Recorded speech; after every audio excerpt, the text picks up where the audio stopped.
الذين قالوا إن الله عهد إلينا ألا نؤمن لرسول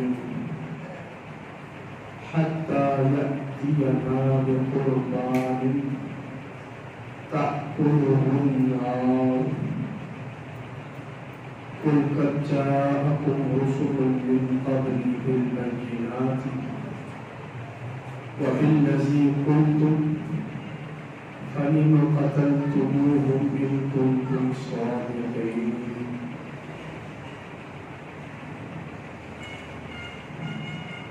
فإن كذبوك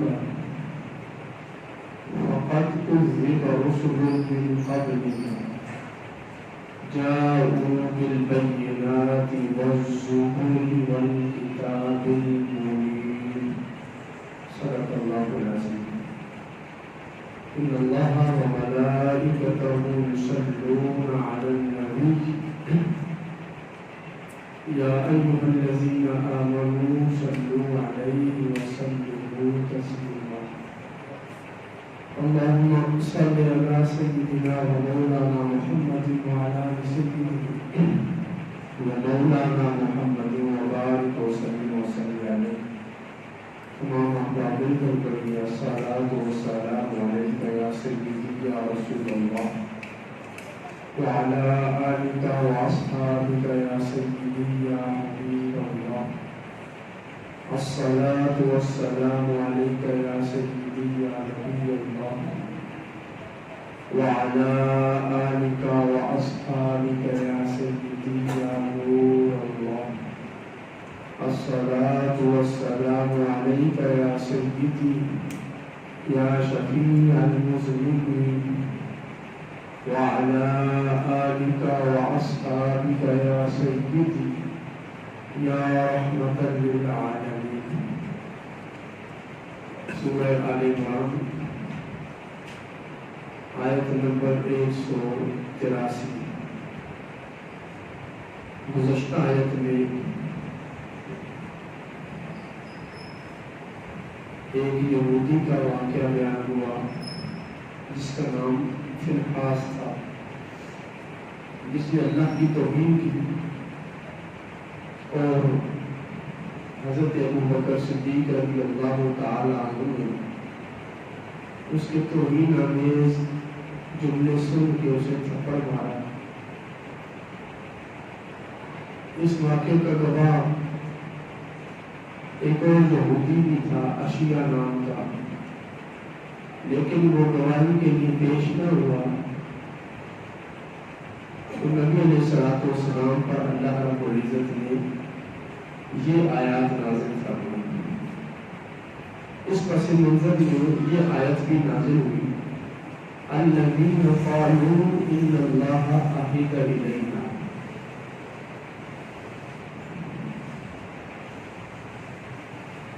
کہ ہم انہیں جہنم میں ڈالیں گے اور کہیں گے کہ آج اپنے ہاتھوں کی کمائی دیکھو اور چکھو جلانے والا عذاب۔ یہ جن کو ہم قیامت کے دن کہیں گے ان میں یہ لوگ بھی ہیں جو کہتے ہیں کہ اللہ نے ہم سے وعدہ کیا اللہ نؤمن لرسول، کہ ہم کسی رسول پر ایمان نہ لائیں حتیٰ اس وقت تک یأتینا بقربان، وہ ہمارے سامنے لائے قربانی صدقہ، تأکلہ النار، میدان میں رکھے اور آسمان سے آگ آئے اور اس کو جلا کے پسند کر دیں۔ یعنی ہماری کتابوں میں یہ درج ہے کہ ہم صرف اسی کو رسول مانیں گے جو یہ والا موضوع ہمیں دکھائے گا کہ وہ صدقہ کا جانور میدان میں لائے، ذبح کر کے رکھ دے اور اس کے بعد آسمان سے بجلی آئے اس کو جلا دے، غائب کر دے، تو یہ نشانی ہے رسول کے سچا ہونے کی، اور یہ ہماری کتابوں میں لکھی ہے۔ جب کہ جھوٹ بولتے تھے، نبی آخر زمان کی یہ نشانی ان کی کتابوں میں نہیں تھی۔ کہتے ہیں اللہ عہد الینا، اللہ نے ہم سے یہ وعدہ کیا ہوا ہے، اللہ نے ہم سے یہ وعدہ کیا ہوا ہے۔ اور بعض یہودی یہ کہتے تھے، نصرانی، کہ ہمیں یہ بتایا گیا ہے کہ محمد صلی اللہ علیہ وآلہ وسلم آئیں گے، ان کے ساتھ عیسیٰ علیہ السلام بھی ہوں گے، دونوں اکٹھے آئے تو انہیں مان لینا، اگر اکٹھے نہ آئے تو پھر سمجھ لو کہ وہ نبی سچا نہیں ہے۔ یعنی یہ بھی انہوں نے اپنے پاس سے رسول کی نشانی گھاڑے لی۔ صرف رسول اللہ صلی اللہ علیہ وآلہ وسلم کے مقام اور مرتبہ کو گھٹانے کے لیے اور آپ پر ایمان نہ لانے کے لیے، اپنا آپ بچانے کے لیے، تو اللہ رب العزت فرماتا ہے یہ جو ہے آپ کو کہتے پھرتے ہیں کہ ہم تو اسے رسول مانیں گے جس کا صدقہ اللہ اس انداز میں قبول کرے کہ آسمان سے آگ آئے اور اس صدقے کو لے جائے۔ اتنی بات درست ہے کہ سابقہ ادوار میں صدقہ اسی طرح قبول ہوتا کہ صدقے کا مال کھلے میدان میں رکھ دیتے، آسمان سے بجلی آتی اور اس صدقہ کے مال کو غائب کر دیتی یا جلا کے قسم کر دیتی۔ یہ طریقہ کار سابقہ شریعت میں تھا، لیکن اس شریعت کو اللہ رب العزت نے یہ رحمت فرمائی کہ صدقہ کا مال استعمال کرنا جائز قرار دے دیا۔ زکوٰۃ کا مال، خیرات کا مال کھلے میدان میں رکھنے کا حکم نہیں ہے۔ جس طرح یہودی یا عیسائی عاملین جو ہے جادو وغیرہ کرتے ہیں، وہ بتاتے ہیں کہ بکرے کی سینگ لے کے قبرستان میں پھینک دو۔ یہ گزشتہ قوموں میں تھا۔ ہمارے نبی صلی اللہ علیہ وآلہ وسلم نے یہ کرم فرمایا کہ اس امت کے غریبوں اور محتاجوں کو اس صدقے کا حقدار بنا دیا کہ اہل ثروت صدقہ کرے اور غریبوں کی بھوک مٹائیں، کسی کے پیٹ کو بھر دے، کسی کی غربت کو کم کر دے۔ تو یہ اس امت کی خصوصیت ہے۔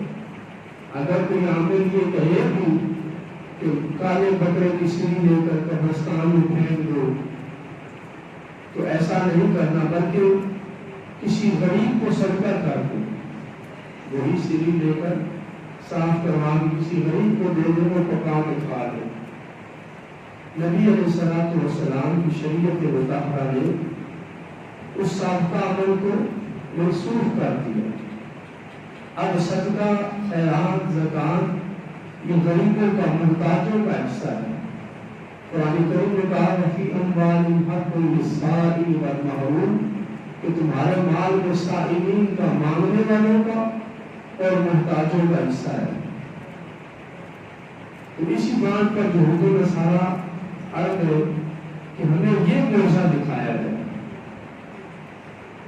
تو انہوں نے جب یہ مطالبہ کیا تو جواباً اللہ چاہتا اپنے محبوب کو یہ معجزہ بھی عطا فرماتا کہ جہاں چاند دو ٹکڑے ہو رہا ہے، ڈوبا ہوا سورج واپس آ رہا ہے، نبی کے دعا کرنے پر بادل برسنا شروع ہو گئے ہیں، تو وہ نبی چاہتا، اللہ سے دعا کرتا تو یہ معجزہ بھی دکھایا جا سکتا تھا، کوئی مشکل نہیں تھا۔ لیکن اللہ رب العزت نے فرمایا تم حبیب آپ انہیں یہ جواب دیجیے قد جاءکم رسل من قبلی،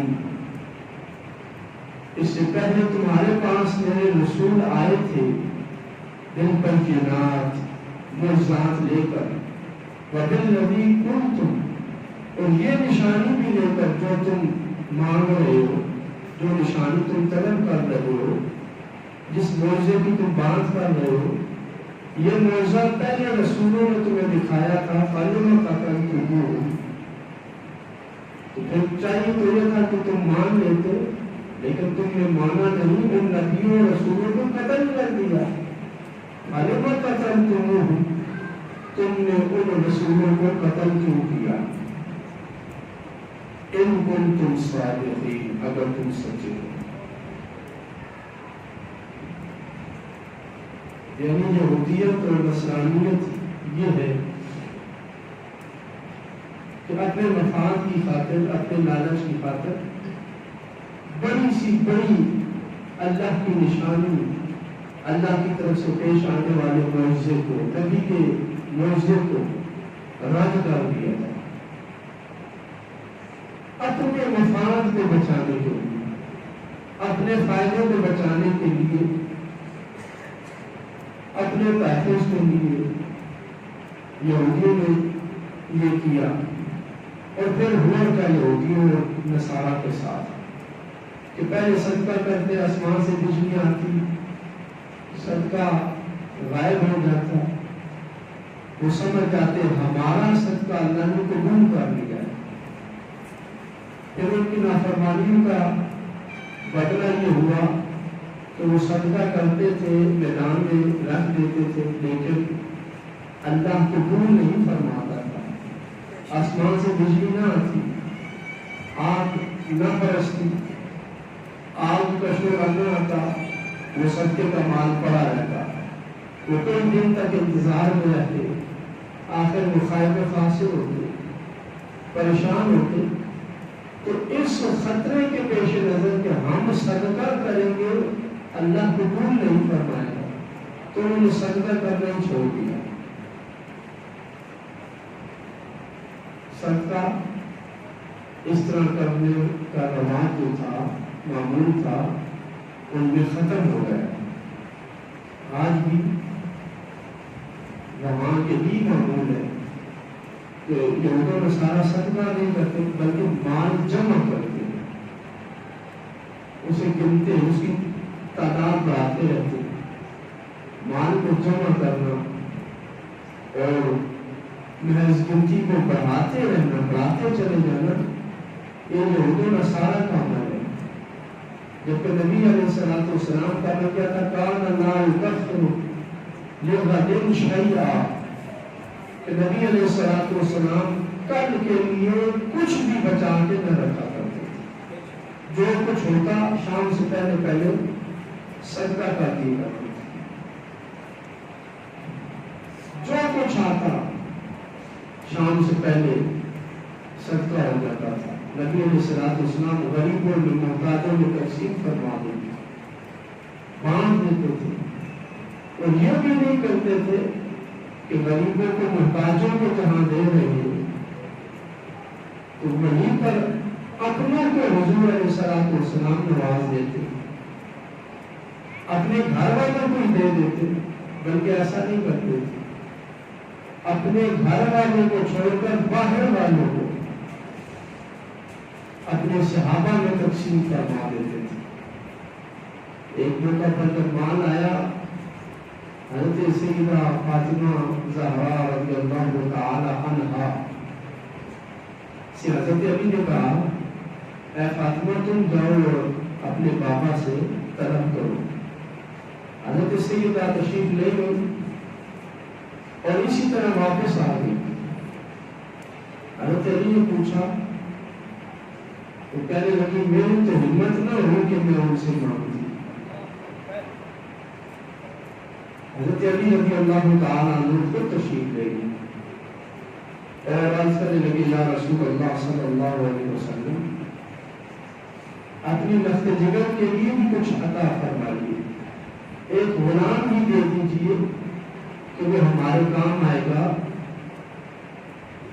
حضرت علی رضی اللہ تعالیٰ عنہ نے اپنی قمیض اپنی چادر اٹھائی اور ادھر پٹھوں پر گردن پر جو ڈول اٹھانے کی وجہ سے داغ پڑے ہوئے تھے وہ رسول اللہ صلی اللہ علیہ وسلم کو دکھایا اور عرض کی یا رسول اللہ صلی اللہ علیہ وسلم آپ کی لخت جگر حضرت سیدہ فاطمہ کے ہاتھوں پہ چھالے پڑ گئے چکی چلا چلا.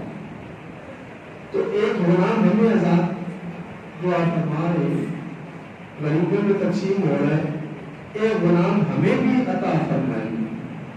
تو نبی علیہ الصلوۃ والسلام نے فرمایا کہ اے علی اس مال میں سے پہلا حق مدینے کے غریبوں کا ہے. اب دیکھا جائے تو حضرت علی بھی مزدور تھے, مزدوری کرتے تھے, کاروبار تو تھا نہیں, دیگر صحابہ تاجر بھی تھی, کاروباری بھی تھی, لیکن حضرت علی مرتضیٰ رضی اللہ تعالیٰ وقتی طور پر کوئی کام ڈھونڈتے اور نظام چلایا کرتے تھے. تو حضور نے فرمایا اے علی کیا میں تمہیں غلاموں سے اس دنیا کے مال سے بہتر مال نہ عطا فرماؤں؟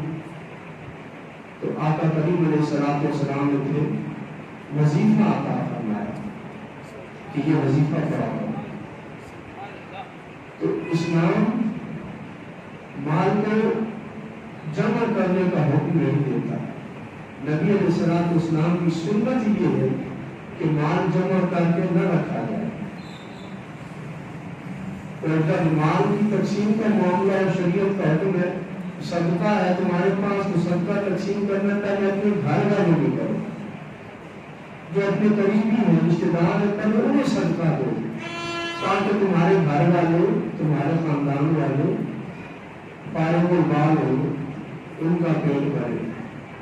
لیکن حضور علیہ الصلوۃ والسلام نے اپنے لیے کیا طریقہ اختیار فرمایا کہ اپنے اہل بیت کے لیے بھی آپ صلی اللہ علیہ وآلہ وسلم نے اس دنیا کو پسند نہیں فرمایا. انہیں آپ عطا نہ فرماتے بلکہ اپنے حکم پہ رکھتے, اپنے ساتھ رکھا کرتے. اور یہ سبق دیا, درس دیا کہ یہ دنیا کا مال و منال جو ہے یہ در حقیقت ضروریات زندگی پورے کرنے کے لیے. اب بندہ اس ضروریات زندگی کو ہی ساری زندگی سمجھ بیٹھے تو یہ دوست نہیں ہے.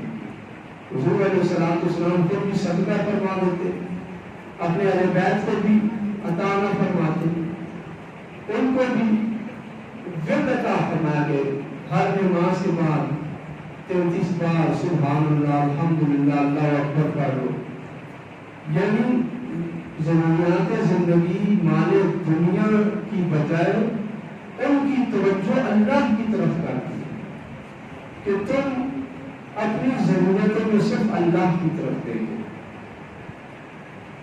یہ عملی طرح سے حضور علیہ الصلوۃ والسلام نے دیا. آج ہم اپنی اولاد کی خاطر مال و دولت جمع کرتے رہتے ہیں اور ان کی تربیت تھوڑا کسی انداز میں کرتے ہو کہ جب بھی کوئی معاملہ آتا ہے پہلے وہ ہسپتالوں میں دوڑتے ہیں, تھانے کچہریوں میں دوڑتے ہیں, جب وہاں تھک جاتے تو پھر اللہ یاد آتا ہے, اللہ کی طرف رجوع کرتے, پھر صدقہ خیرات کی طرف آتے. یہی مسلمان کی ناکامی ہے کہ مصیبت آئے تو اس کی نظر سب سے پہلے اللہ کی جانب جانی چاہیے.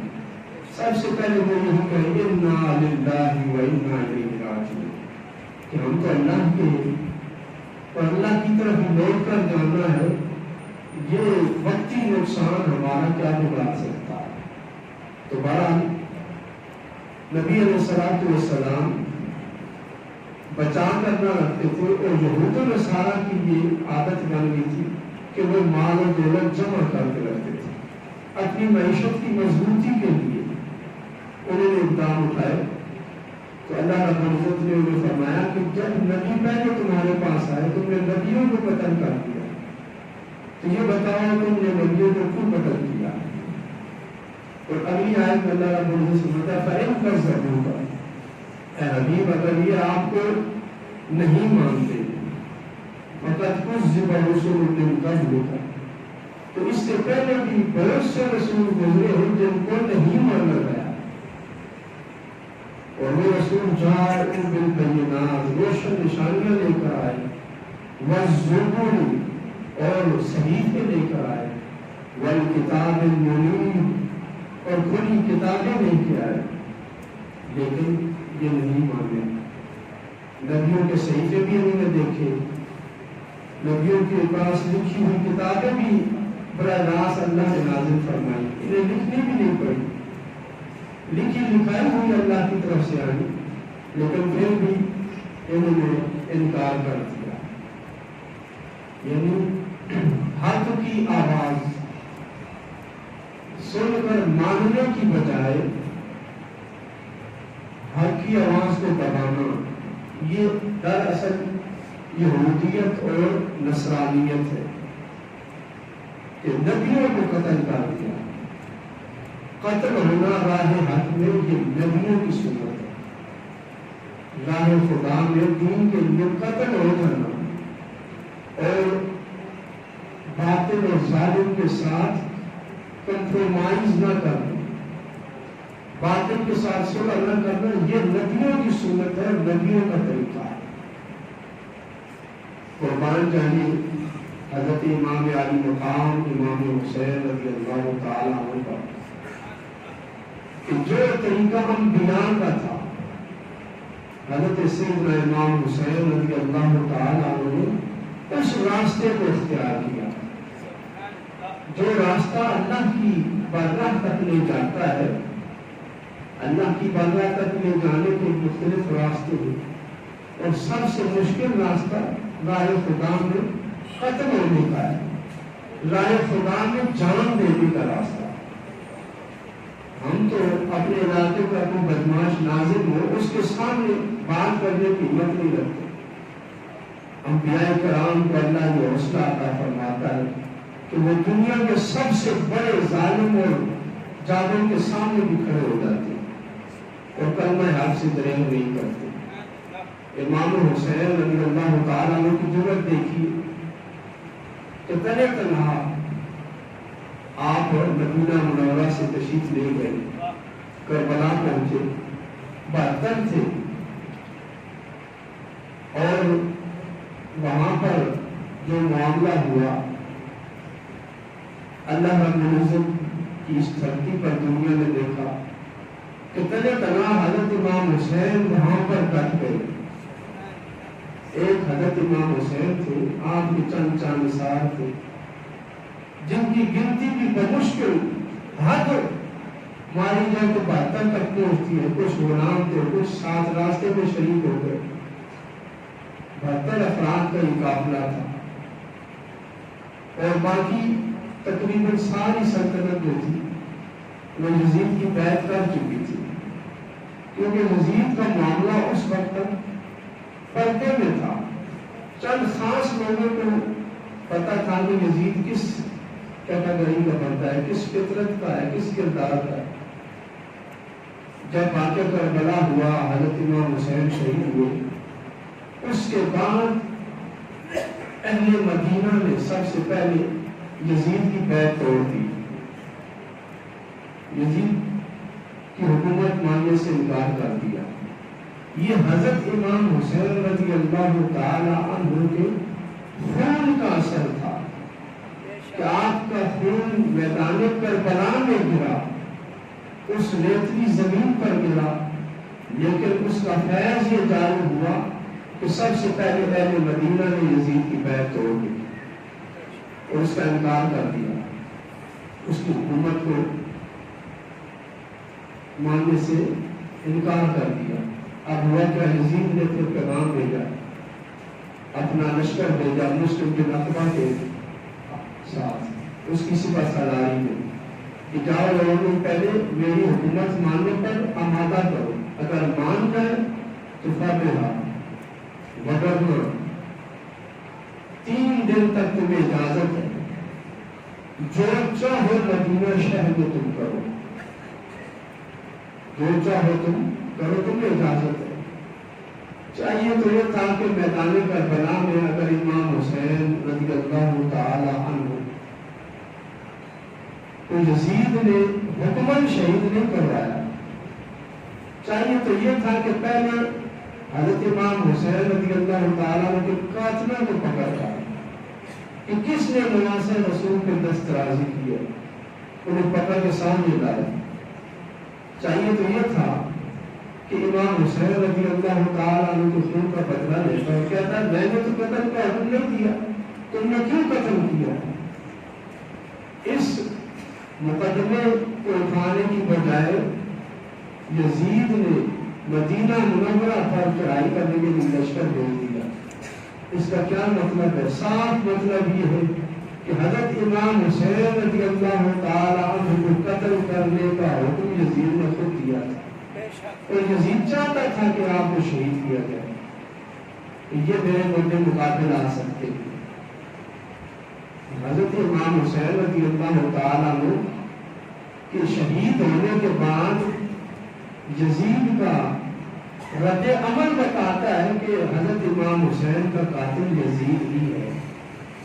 اور جب حضرت سیدنا امام حسین رضی اللہ تعالیٰ عنہ کو شہادت کے بعد مدینہ منورہ پر لشکر بھیجا، جب اس کا لشکر مسلم بن عقبہ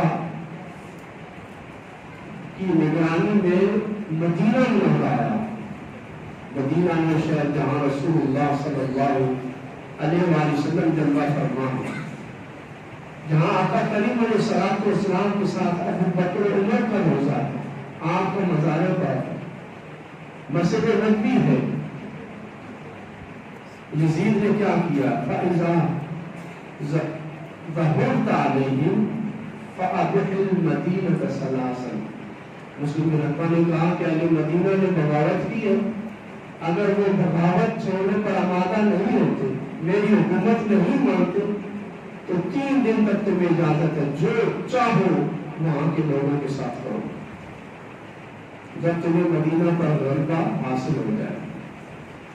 تو مدینہ منورہ پر مسلم بن عقبہ نے پھر چڑھائی کی، ہرہ کی طرف سے آیا۔ ہرہ مدینہ منورہ کی طرف آنے والا ایک راستہ ہے، ہرہ کی جانب سے آیا، اس لیے اس واقعہ کو واقع ہرہ کہا جاتا ہے۔ مسلم بن عقبہ آیا تو اہلیان مدینہ نے اس کے ساتھ جنگ کی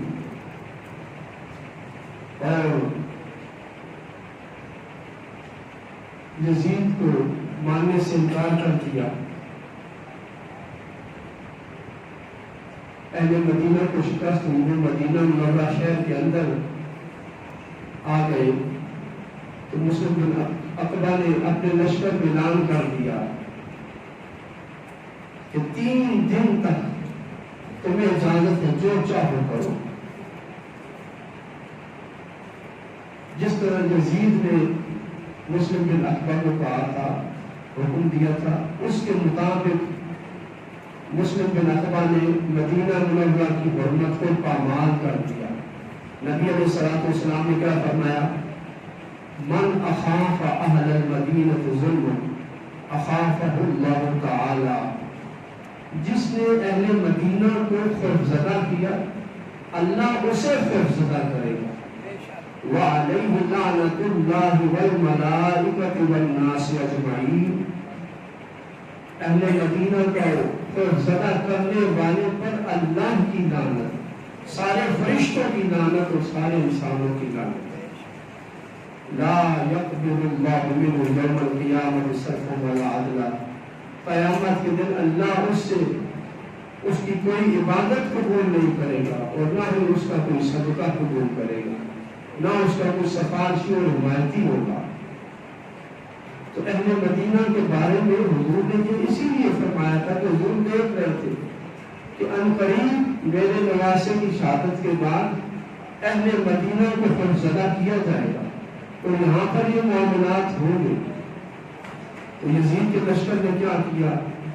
3 دن تک مار لوٹ کی، صحابہ کرام رضوان اللہ تعالی علیہم اجمعین کی اولادوں کو قتل کر دیا، شہید کر دیا گیا اور قیمتی جانوں کو قتل کیا گیا، حتیٰ کہ امام ابن کثیر نے البدایہ والنہایہ میں لکھا وَوَفَعُوا عَلَى النِّسَاءِ حَتَّى قُتِلَ، انه حبلت 1000 امرأة في تلك الايام من غير زوج واللہ اعلم. کہ واقعہ ہرا مدینہ پر لشکر کشی تو ہوئی، مسلم بن عقبہ نے 3 دن ظلم و ستم کیا، تو 1000 کنواری عورتوں سے ناجائز بچے پیدا ہوئے مدینہ کی سرزمین پر. مدینہ منورہ میں، مدینہ منورہ کے رہنے والوں جوان معصوم بچیوں کو پکڑ لیا گیا اور یزید کے لشکر نے ان کے ساتھ حرام فعل کیا اور 1000 سے زائد خواتین جو ہیں وہ حاملہ ہو گئی. یہ قتل حسین کے بعد یزید کا سب سے بڑا گناہ ہے کہ امام حسین کو قتل کرنے کے بعد یزید نے اہل مدینہ پر دھاوا بولا. وہاں پر مسجد نبوی میں یزیدیوں نے اپنے گھوڑے باندھے، نہ اذان ہوئی نہ نمازیں ہوئی. حضرت سعید بن مسیب رضی اللہ تعالیٰ فرماتے ہیں آپ روزہ رسول کے پاس پناہ گزین ہو گئے تھے، آپ نے وہاں پناہ لے لی تھی. آپ فرماتے ہیں کہ بائے مدینہ منورہ کی روشنی بھی اس حجرے میں نہیں آ رہی تھی کہ جہاں میں رسول اللہ صلی اللہ علیہ وآلہ وسلم کے مزار کے ساتھ تھا، اور میں مجنون بن گیا تھا. مجھے یزید کا لشکر دیکھتا تو وہ یہی سمجھتا ہے یہ ایک پاگل ہے، تو میں ان کے سامنے مجنون بنا رہا کیونکہ مجھے پتا تھا کہ یہ مجھے نہیں چھوڑیں گے، مجھے قتل کر دیں گے. کہتے ہیں میں حضور علیہ السلام کے حجرہ مقدسہ میں حضور کے مزار پاک کے ساتھ 3 دن تک چھپا رہا بغیر کھائے پیے. صرف ایک آواز مجھے آتی تھی جس سے مجھے پتا چل جاتا کہ اب نماز کا وقت ہو گیا، کہ آقا کریم علیہ السلام کے قدم انور سے ہر نماز کے وقت اذان کی آواز میں سنا کرتا تھا. مجھے اذان کی آواز سنائی دیتی، میں سمجھ جاتا نماز کا وقت ہو گیا. اس طرح میں نے اپنی نمازیں ادا کی ہیں. آقا کریم علیہ السلام اگر سعید بن مسیب کو یہ اذان سنا سکتے ہیں تو آپ چاہتے تو مدینہ منورہ کے حالات اور واقعہ کربلا کے حالات پیش نہ آتے، لیکن اللہ کی رضا کے سامنے سر تسلیم خم تھا. دنیا کو دکھانا یہ مقصود تھا کہ یہ جو انبیاء کرام کی سنت تھی گزشتہ قرنوں میں کہ انبیاء علیہ خدا میں اپنی جان دیتے تھے، آج دنیا دیکھنے کے بارے سے انبیاء کس طرح اپنے نانے کے دین کی خاطر اپنی گردن پیش کر رہا. شکست تو دیکھیے اہل شام کی، شکست تو دیکھیے اہل شام کی. جس سر کو جھکانا چاہتے ہیں اسی سر کو اٹھا کے چل رہے ہیں.